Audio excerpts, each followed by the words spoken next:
The lost souls, when pain can't find the light. Have you ever walked down a silent road at night and suddenly felt a strange chill, as if someone, or something, was quietly watching you from the unseen world? That feeling isn't always your imagination, because sometimes, in another vibration of existence, there are souls still wandering lost, lonely, and longing to return home. Most souls, after death, return peacefully to the spiritual realm, a place of rest, reflection, and healing before their next journey.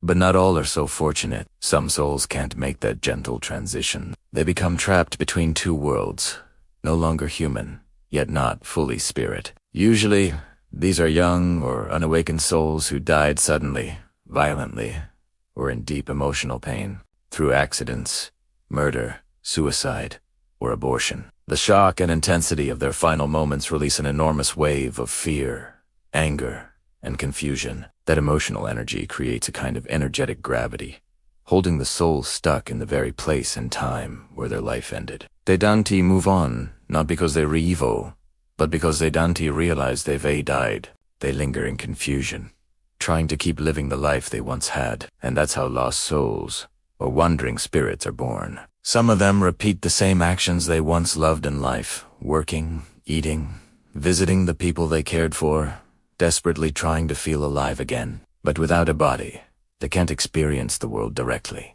So, they're drawn to people who vibrate at a similar low frequency.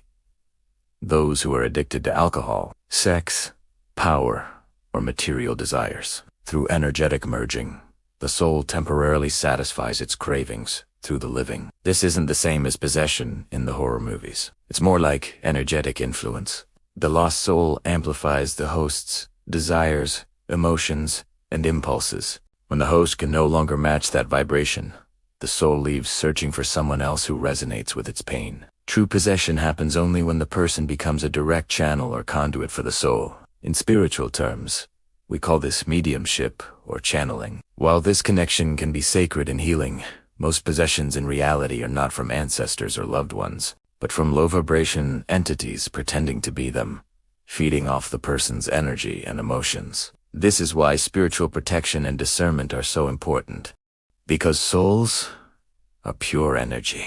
Their presence can sometimes be detected through tools like EMF, detectors or sensitive recorders that capture subtle frequencies. Researchers and spiritual practitioners have recorded strange sounds, whispers, or cold spots in places where strong emotions once occurred: wars, accidents, tragedies. Energy never disappears. It leaves traces, vibrations, memories, frequencies. That's why certain roads are known for accidents, and some houses always feel heavy, haunted, or suffocating. It's not superstition. It's the residue of suffering that hasn't yet been transmuted into light. The more people who die in one place, the denser that energetic field becomes. Hospitals, cemeteries, and battlefields are perfect examples. Ironically, a hospital, a place meant for healing, is also home to countless souls in pain. Infants who never took their first breath, patients who fought illness, or those who left the world in shock and fear. When a person with weak energy enters such a place, they may unknowingly absorb those frequencies. Suddenly, they feel drained, anxious, or even behave differently. That's not coincidence. It's energetic resonance. Humanity's usual reaction has been to banish these spirits, calling priests or shamans to cast them out.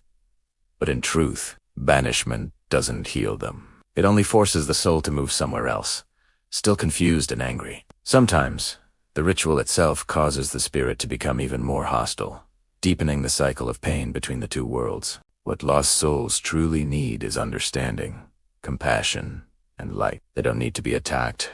They need to be reminded that they are seen, forgiven, and loved. When someone prays or sends love to a lost soul with pure intention, that soul slowly realizes, my journey here is over. It's time to go home.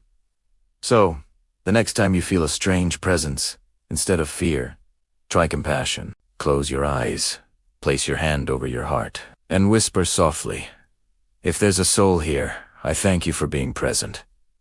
I send you light, peace, and love. May you return to the place of light where you belong in that moment. the energy shifts. Because love is the only frequency that darkness cannot resist. Lost souls are not evil. They're just unfinished stories. Like a child lost in the night, they only need one small light to find their way home. If each of us keeps our hearts awake, our energy bright, and our lives rooted in compassion, we won't just protect ourselves, we'll help countless souls find their peace. Because the light within the human heart is the only bridge that connects the world of the living and the world beyond. When you can look at a lost soul through the eyes of love, you are helping to heal both worlds. If this message touched your heart, please hit subscribe and join me on this journey of awakening to understand the soul, the energy, and the light within us all. Your support and your energy help this channel grow and bring more peace, more light, and more healing to the world.